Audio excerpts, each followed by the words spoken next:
Welcome and thanks for joining us. My guest is Andrew Harris. He is the Global Public Sector CTO for CrowdStrike. Andrew, good to have you with us. Hi, thanks for having me, Tom. And let's talk about zero trust. Agencies have been talking about this now for more than 2 years. How are they actually approaching it?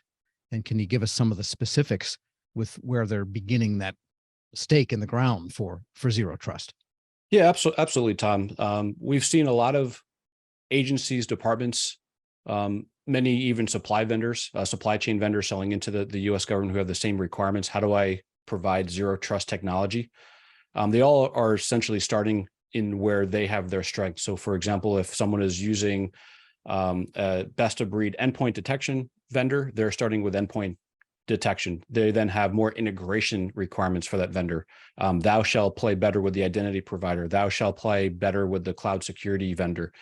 So they're starting where they're at today. We've seen a couple of missteps of agencies trying to reinvent the entire wheel, not starting where they are and kind of doing a massive procurement, acting like you can buy all these things all at once. But again, they normally have that moment of, hey, we need to actually continue what we're doing and slowly steer the ship towards zero trust outcomes. Yeah, that integration point seems important because even if you have endpoint detection, that doesn't mean you're stopping rogue endpoints from accessing what they should not. That is not authorizing them in the zero trust model. So besides endpoint detection, you need something else, right, for those endpoints. Yeah, exactly. It's a great point. Not one vendor can do it by themselves. We used to have a term that we, for some reason as an industry, stopped using, defense in depth, which is how do we get the right telemetry at the right point of the architecture to make the right intelligent decisions.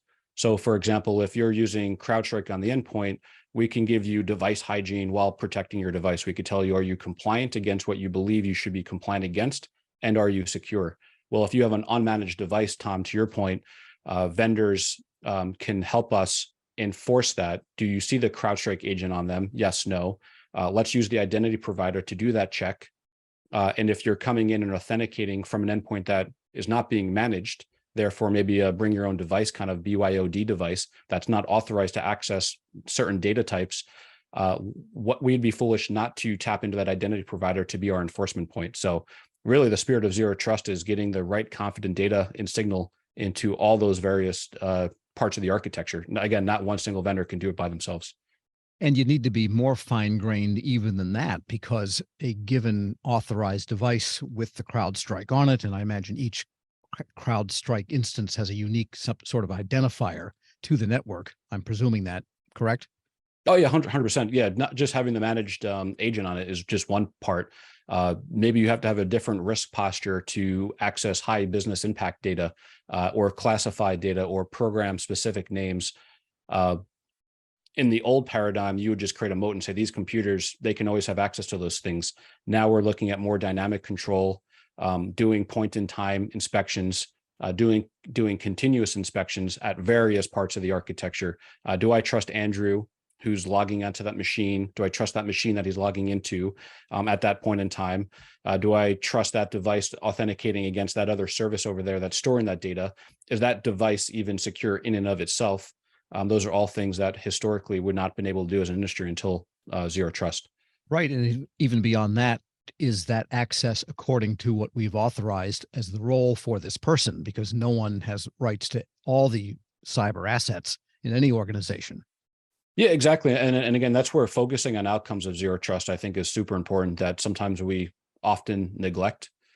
Again, zero trust has been a little bit of, unfortunately, a marketing term, but if we can kind of just rethink about the actual outcomes, that why zero trust was actually a thing and why it's been starting to become more and more of a thing, you start realizing, hey, if you have all these enforcement points, if you have all these decision points in your architecture, you can start doing really smart things like, well, now you just created an insider threat program. I can prevent insiders from having access to things they probably shouldn't have access to. You increase your ability to identify adversaries in your environment who are masquerading as one of your highly privileged accounts, maybe your CEO, maybe your head of product, whatever it is. You start actually increasing, and you don't have to have dedicated programs. You can reuse existing architecture for all these different outcomes. And is it also able to, what you hear a lot of people say they need as a capability, invoking protections in case there's an anomaly. The E- classic example of the person based in Baltimore, and the next morning they're accessing from a IP address in Sydney. Yep. Yeah, exactly. And that's so interesting where some of the AI ML is kind of starting to converge with the spirit of zero trust. How do I look at where Tom is accessing? Has he ever used this internet service provider before? Has he ever used this device before? Start bringing all these different data sets from multiple vendors together to even increase your ability to actually even identify that needle in the haystack, if you will, that anomaly that maybe you can't identify if all those data silos remain as silos. All that's impossible. So it is interesting to see the AI ML convergence with the spirit of zero trust to your use case, Tom. Agencies have a lot of topology to cover here, then geographically, in terms of their network extent. And you mentioned that one of the big missteps is trying to do everything all at once. Maybe elaborate on that, what other missteps you can make, and what's a cogent way to get started in all this or build the next step. Yeah, so we've seen some agencies, obviously I won't name names, and other businesses, commercial entities that try to just start from scratch, acting like they have no technology, no cyber capability. They're going to press the old F5 reset button, and they're just that's it. Again, they all eventually come to realize they need to extend where they are today.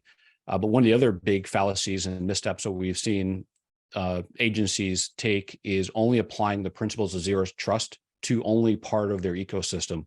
So, for example, the way I describe it now is we have such a complex ecosystem of ecosystems, and there's trust relationships between those ecosystem of ecosystems, which provide seamless sign-on. And I'm not going to bore you with some of the technical details, Tom, but essentially there's a trust relationship between the ecosystems that we've created.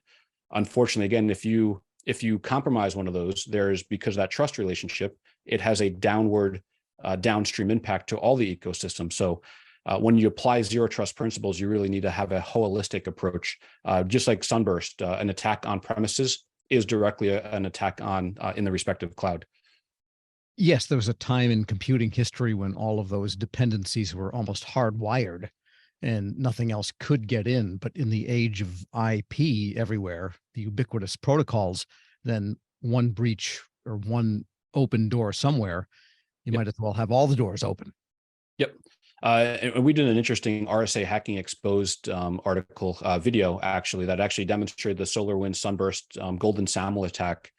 And it actually leads to what's called a circular feedback loop, meaning if you compromise on premises, you could jump to the cloud. And if you compromise the cloud, you could jump back on premises. So again, in the spirit of zero trust, having that holistic view and approach, that's where you should be focused on. Not just cloud, not just on premises. It truly needs to be that hybrid approach. All right. And a final question. I just wanted to ask you about the DoD, how they're budgeting for zero trust impact. Again, you can't buy zero trust as a product, but it does cost money to get it implemented. And the question is, how will they measure if it's actually working? Yeah, and it goes back to like understanding where you are today, not only on the technology, but what is your mean time to respond, to detect, to convict an adversary in your environment. And ideally, if you focus again on the outcomes, you should be identifying when I start implementing the zero trust principles, my ability to respond, detect, eradicate essentially the adversary in your network. All those times should go down. So DoD has a pilot that they're funding for the next fiscal year, their fiscal year, to start actually identifying vendors to actually hopefully ideally meet those outcomes for them. So we're looking very forward to those outcomes. Yeah, and they do have a fairly reasonable timeline for getting zero trust everywhere. And it's not 18 months, it's a few years.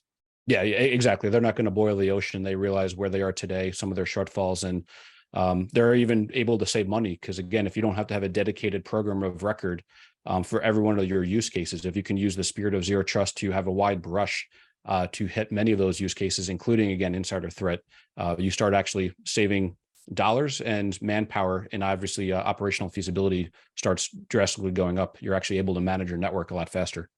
Yeah, plus you're more secure. Plus you're more secure. All right. Andrew Harris is the Global Public Sector CTO for CrowdStrike. Thanks so much for being with us. Thanks, Tom. Thanks for having me. I'm Tom Temin. You're listening to Federal News Network. Let's go back to the studio now for more on the Cyber Leaders Exchange.